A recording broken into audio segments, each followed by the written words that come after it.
रह गया सूटा कहते तोते को, पार पहुंचा नाही ऐसे राम राम प्राणी कहे वो जम की नगरी जाही। जिसके अंदर कसक नेहरू पर तो मंत्र जाप करते हैं, कहते हैं वो सूट तोते की तरह रटला रहे हैं। सोटा पढ़े सुभान गति अंदर नहीं उचारे, कुंज कुरल अंडपोख है ये कोस सैंस हजारे। कुंज कुरल हरि हेत जप अलल पंख गैनारे, हृदय शुद्ध शरीर सर ये कच्छप दृष्टि निहार।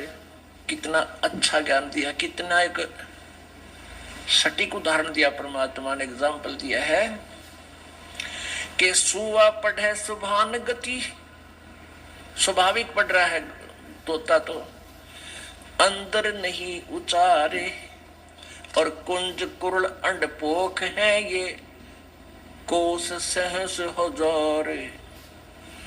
इधर जो ये कुंज आती है ना, कुंज सर्दियों इनमें वर्षा के दिनों में कुंज आती है, कुंज पक्षी होते हैं, और वो इधर बहुत दूर से आती है, हजारों कोस दूर से है। कोई इटली साइड से कहता है, कोई कहीं से, जैसा भी हमने उदाहरण को समझना है। वह अधिक सर्दी होती है, जिस क्षेत्र में अधिक बर्फ गिरती है वहां वो क्या करती हैं, वो अंडे वहां पैदा कराती हैं कुंज पक्षी, और वहां से ये चल पड़ती हैं इधर जहां नॉर्मल टेम्परेचर होता है और जहां उनको आहार प्राप्त होता है, यहाँ आ जाते हैं। तो वो क्या करते हैं, आप हमने देखा वो, क्योंकि वो विशेषकर ये धान धुन होते थे पहले, उन धानों को खाने के लिए कुंज ज्यादा पहुंच जाती थी। तो वो क्या करती थी, एक पल भी बोलने से बंद नहीं होती थी, कुरल कुरल कुरल कुरल यूं करती रहती थी।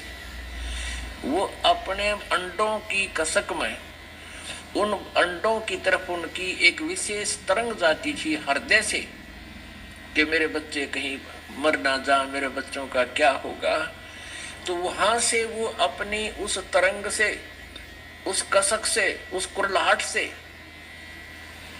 और वहां हजारों कोस दूर यानी 2-3 हजार किलोमीटर दूर बैठी भी उन अंडों को वो पोस रही थी, पोख रही थी। जैसे एक तो पक्षी अंडों के ऊपर बैठकर उनको पोषण करता है, जैसे ये कबूतर है, कौवे हैं, इस तरह के पक्षी, और वो वहां से अपने अंदर की तरंग से, कसक से, कुरलाहट से, किलबिलाहट से उन हजार कोस दूर अंडों को पोषण पहुंचा रही है उस कसक से, और उनके अंडे वे फिर बच्चे बन जाते हैं। जब वो वापस जाती है अपने उस कसक की तरंग की सेटिंग तय, अपने अपने बच्चों के पास वो ऑटोमेटिकली मिल जाती है, वो भूल नहीं करती। तो यहाँ परमात्मा समझाना चाहते हैं आदरणीय गरीबदास साहिब जी, जिनको भगवान मिले, और भगवान परमेश्वर कबीर जी ने इनको अपने ही पाने का विधान बताया। वो क्या बता रहे हैं, सूटा पढ़े सुभान गति अंदर नहीं उचारे, कुंज कुरल अंडपोख है ये कोस सहस हजार। अब क्या फार्मूला बताया है इसके अंदर, कुंज कुरल हरि हेत जप अलल पंख गैनारे, हृदय शुद्ध शरीर सर कच्छप दृष्टि निहार। ऐसी संगति जो मैंने तो साई से भेंट, ऊपरली बर्बाद है ये जम मारेगा फेंट।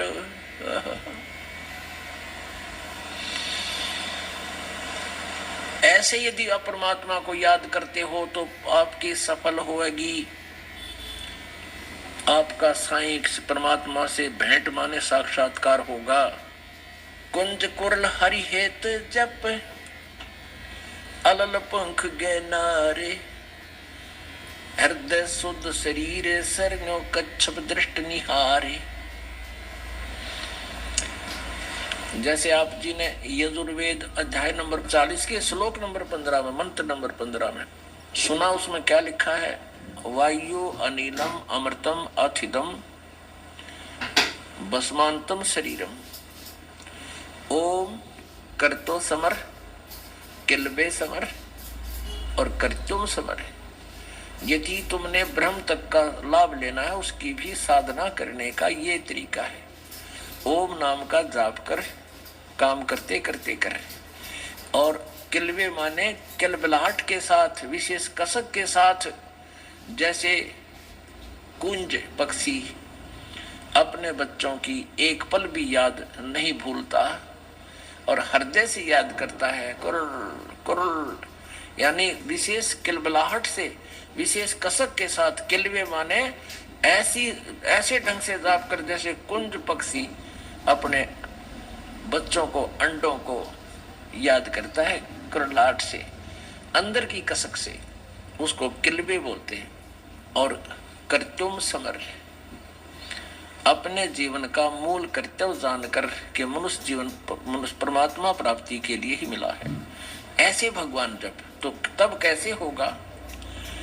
ऐसी संगति जय मिले तो साईं से भेंट, ऊपरली बर्बाद है जब मारेगा फेंट। ऐसे जब तुम साधना करोगे इसी कसक के साथ, तो परमात्मा का साक्षात्कार होगा।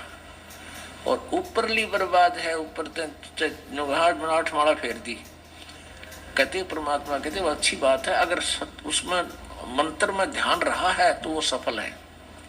नहीं तो परमात्मा कहते हैं जीव या तो मुख में फिरे और माला फिरे कर्मा ही, कर्मा ने हाथ में, और मनवा तो 34 फिरे, ये तो सिमरना ही विशेष कसक के साथ कहते तब परमात्मा मिलेगा। फिर और उदाहरण दिया है कि हृदय शुद्ध शरीर सर, सच्ची आत्मा ते सच्चे हृदय से, और ऐसे ध्यान लगा, ऐसे या उसको, जैसे ये कछुए जो होते हैं, कछुए तालाबों में रहते हैं, ये क्या करते हैं कि बाहर झाड़ियों में अंडे उत्पन्न कराते हैं। जो तालाब के आसपास झाड़ियां होती थी उनमें जाकर अंडे उत्पन्न कराते हैं और फिर रहते हैं जल में। तो अपने उन बाहर झाड़ियों में रखे अंडों का पोषण वो अपनी दृष्टि से करते हैं, बाहर से, जल के अंदर से। आपने देखा होगा ये कछुए, हमने खूब देखे जोड़ा तालाबों में, गामा में, तो नू इतनी गर्दन काट दिया करे नू बाहर न, और नू देखते रहा, और एक टक काफी देर तक देखा हमने, कोई मिनट तक वो नू ऐसे एक टक देखते रहते हैं। वो उन अंडों को ऐसे ध्यान से पोषण दे रहे हैं। तो ये हमारा मेडिटेशन है कि जैसे आपकी आंखें खुली हैं, आप बैठे हो, मंत्र कर रहे हो, जब आप सारनाम का जाप करते हो तो आपका मेडिटेशन साथ में चलता है।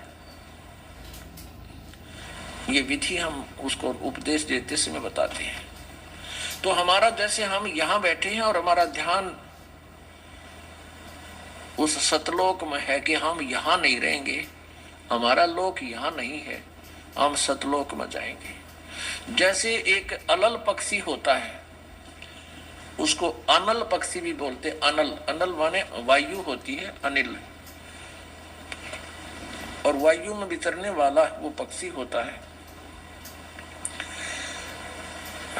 अब बहुत से पक्षी ऐसे हैं, बहुत से ऐसे जानवर भी हैं जिनकी जाति नष्ट हो गई है। सदग्रंथों में एक ऐसे पक्षी का विवरण आता है कि वो अलल पक्ष कहलाता था, अलल पंखी पक्षी। वो वायु में रहता, ऊपर, बहुत ऊपर के स्थान पर, और वो ऊपर से ही अंडे छोड़ देती है। मादा अलल अंडे भगवान का वाला छोड़ देती है, ऊपर से अंडे वायु में ही, वो आकाश में अंडे पैदा कर देती है। और वो कहाँ करती है? जहाँ केले के वन होते